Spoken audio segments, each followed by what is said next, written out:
Tukang asahan. Drama 4 zaman. Hujan ngecrek ti berang keneh.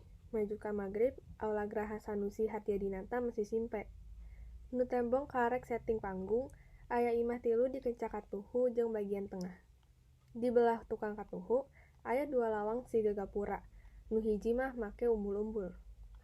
Poe Senen bada Isa, rumawat pajajaran midangkeun deui pagelaran seni budaya nu ka-49. Poe eta mah nu dipindangkeun teh drama Sunda Tukang Asahan karya Wahyu Wibisana. Digarap ku Teater Sunda Kiwari.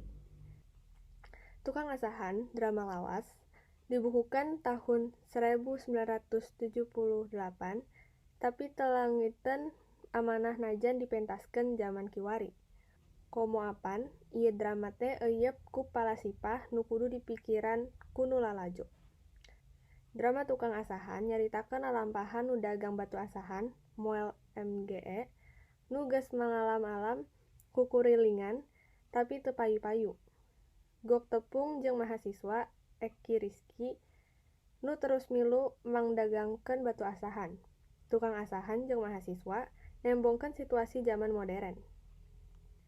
Dina lalampahanana marenehna tepung jeung rupa-rupa jalma ti zaman nu beda-beda.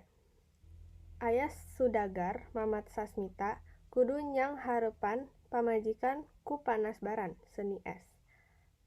Sirik pidik pedah nenjo batur leuwih beungar. Aya si Kabayan, Kukun Encus, nu kasohor ngedul Tayakadaek. Unggal poe, Pasea jeung pamajikanana, Dwi Zahra, tur kudu nyang hareupan Mitoha, dadi Pedanusubrata.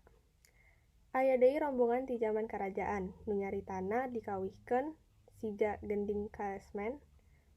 Masing-masing jalma ti unggal zaman tea, tuluy tarepung, kalayan tujuan nu sarua, neangan batu asahan pikeun ngarengsekeun pasualan di nunganana.